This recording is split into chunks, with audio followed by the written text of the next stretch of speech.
Recently, one of my viewers, actually this guy here, left an interesting comment and a couple of questions on a recent video, and I decided to answer him with a video. I think you might get something out of this too. Stay tuned. So I'm out experimenting with cookware and camping, and I'm making those videos. Those will probably be out in a week or two or maybe longer, depending on how long it takes me. But I put out a video this morning and I got a very interesting comment, a couple of questions from Keith, and I told him it's kind of hard to answer those in a comment, a response. So I want to make a response video to your comments, your questions. They were good questions, and wound up talking with Keith on the phone. We exchanged emails. He sent me some pictures of his setups, but had a very interesting conversation on the phone. But I'm still going to make this video because I had to actually think about this for a while because his questions were a little bit complex. Let me get to the question first. I want to read you his questions. Nice clip, he says. 2 questions. If you only had a tent and the concept of a hammock didn't exist, that's basically him saying, I don't want to talk about hammocks. I understand. Could you do what you do, or what percentage of your overnight locations could have accommodated a tent-only scenario? If I could not set up a hammock, if hammocks weren't an invention, which is that's a hard concept to think about. But if you haven't been watching my videos, you would not know that I do a large portion of my camping in a tent. Typically, I don't do a lot of stealth camping in a tent, although I did at least one night. It was a pretty good stealth spot too. I was discovered. That's coming up. You'll see that soon. But I would say being forced into a tent is going to limit my spots a great deal, and that's why I went to hammocks in the first place. And I don't want to talk too much about hammocks, but I want to talk about why tent camping is such a pain, because you've got all these factors. Most people that sleep in a tent, including me, want to have a relatively flat spot, a spot that you don't have to clean and prep too much. I mean, getting sticks out of the way, that's just kind of common sense. Even in a campground, you're probably going to have sticks, maybe some rocks that got scattered or something in the way of a campground. You're going to have to move some stuff away typically, and I'm okay with that. But I don't want to have to I don't want to have to resurface an area. It's really hard to camp on slopes in a tent for a number of reasons. It's hard to sleep in a sloped area, number one. But if you're sliding across a nylon, 2 nylon surfaces, and typically that's what most people camp in, a nylon tent, nylon sleeping bag, or something similar. You're going to slide, and sliding across the floor of a tent, most of the time when I have a situation like that, it's heads at the top. So I'll wind up crumpled up in a sleeping bag at the bottom of my tent, and I've done it enough times to know that's not a fun thing to do. So the people that camp outside campgrounds understand these facts. Most people that camp inside campgrounds, they're not really aware of how hard it is to find spots in the woods that are flat and level. Best case scenario, they're sloped on both sides or 2 sides so the rain can run off. There's all kinds of issues that you run into. Stealth camping, free camping, wild camping, whatever you want to call it. There's all kinds of issues you will run into outside of a campground. A campground is manicured typically for tents. I would say most people in America anyway camp inside a tent. So if a campground wants to make money, they want to have a nice manicured, typically a sandy bed, small gravel bed that has, no runoff. They want people to stay there a few nights comfortably, or be able to. And You're not going to find a lot of those perfect spots in wilderness. So there's big strike number one. Big strike number two is they're going to be out there, but they're going to take you a while to find them. And they're not always in the best spot, and they're not always on the side of the road. So sometimes you got to go out of your way, and sometimes you got to go out of your way a lot. So, if you're wanting to camp in the forest, say national forest, typically there's lots of roads, dirt roads that go out from the main roads in a national forest. So you're going to have to prod a few of those if you're going to want to stay outside of a campground. And the only reason I know I'm going further because we discussed this, the idea of camping in a national forest. We discussed that on the phone. So having that as an option is a huge. Being able to camp wherever you please is quite a skill, and I hope that you can develop that to the point where you open up options. And I think that's what you're trying to do, is open up camping options. Not just that, but make your wife more comfortable in camping in these spots. The other question that you asked on the phone, I think I kind of covered it, but it's one of those. I think it's a big misconception in America that the most dangerous place you can be in America is in the woods by yourself, all by your lonesome. And that's just not, it's quite the opposite. The most dangerous place you can be in America is in a city. And it's supported not only by statistics, but just look at the news every night. You don't hear of people going out into the woods getting murdered. You see movies about people, because that's where all your imagination is. You're going out to all you can hear is that owl and that coyote, and you could think of wild animals tearing you apart, and crazy people. Jason is out there, with his mask and waiting for people, waiting for people to come out into the woods, and it's just not reality. It's all in your head. There is no evidence, number one. We talked about, on the phone, we talked about the grizzly attacks. That's a thing, but even that's pretty doggone rare. So I would say if you want to camp in grizzly territory, there's a lot of things you're going to need to prepare. And, I would say at minimum bear spray, but, those are realities. You're much more likely to be attacked by a grizzly than you are a human in the woods. Your biggest problem in the woods this time of now is being shot by a hunter. So that's a reality too. Lots of people get shot. Hunter orange. You can resolve it that way. But yeah, going back to tent camping, I would say something I came up with while I was thinking about this is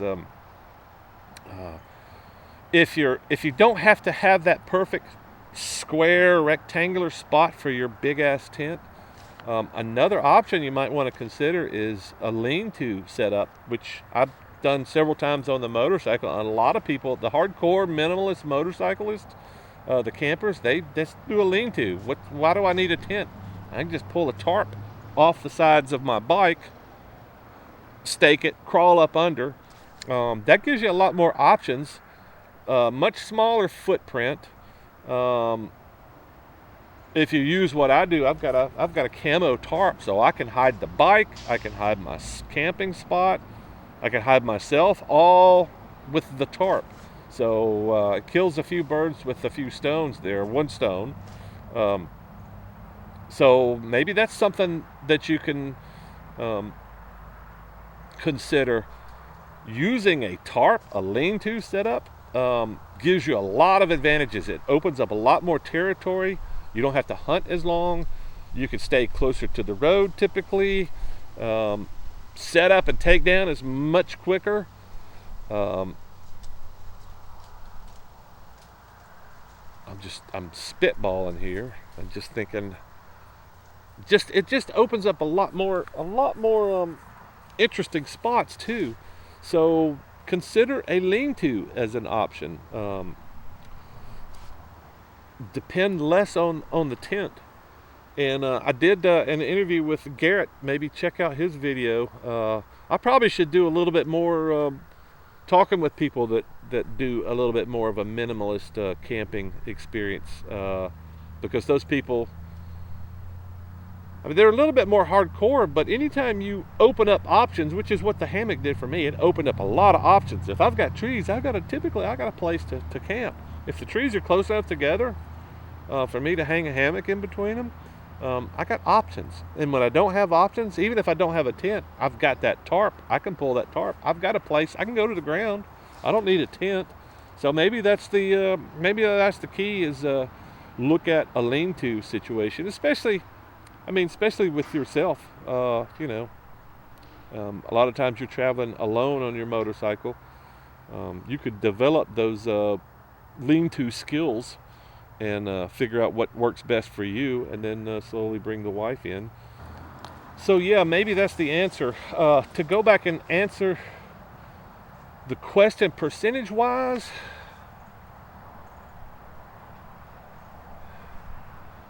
I'm not sure that any of my spots or my camping would be limited by having to camp in a tent. I would just have to look longer. And that's, I've driven around for a couple of hours looking for a spot to hang my hammock. So if you think of that times at least double the time that you say, okay, well, I couldn't find trees. I couldn't find a good spot to hang my hammock and park my motorcycle.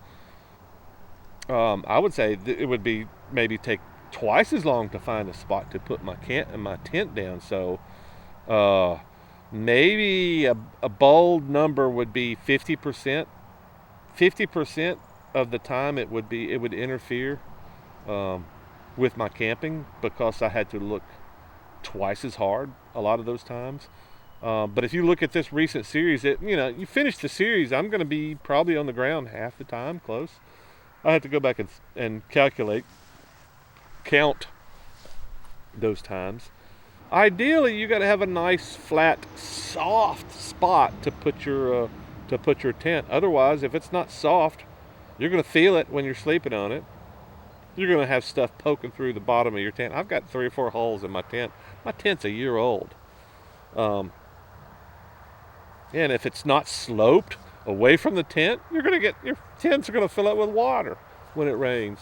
So there's all kinds of things that you gotta think about. But I think the basic question that you're asking is, you want me to help you camp more with your wife in those remote places.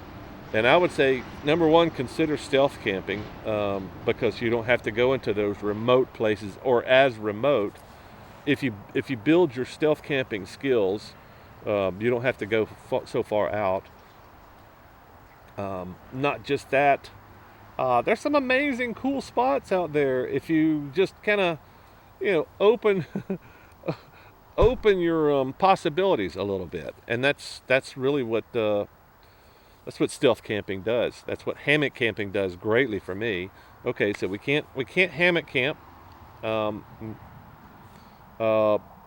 Lean-tos, and you're just gonna have to ride more. You're gonna have to ride more to find those spots. That's all I can say is, and start looking early. That may be my best tip. If you're looking for a spot, some wild camping out in the forest, start looking early. When you first get into the forest, when you first start getting into that area that you're thinking about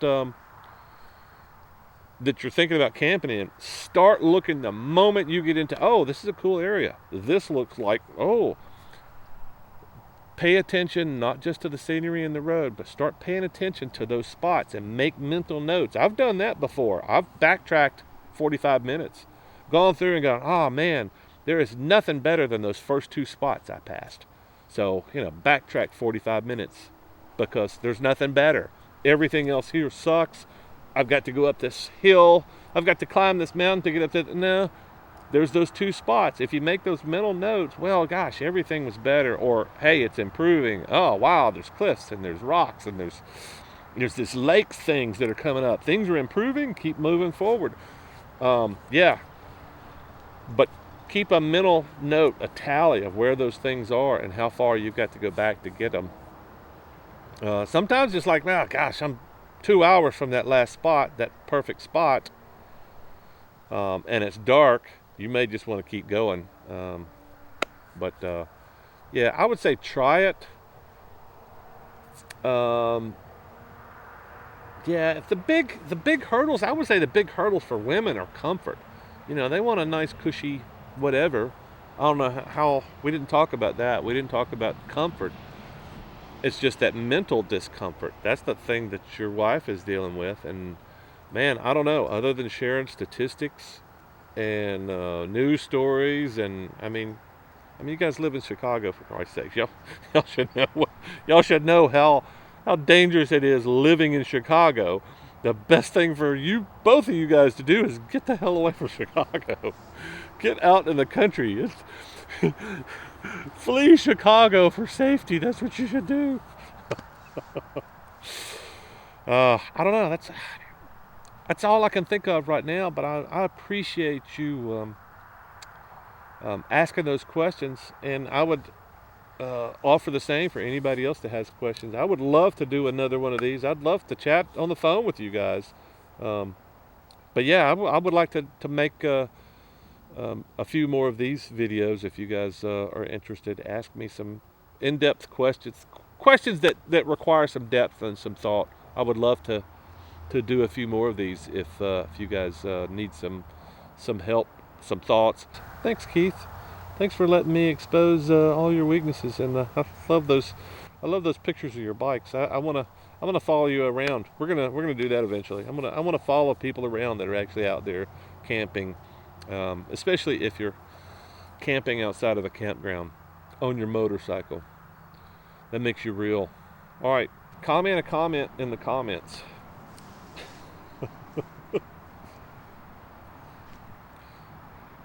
If you have questions, comment a comment in the comments.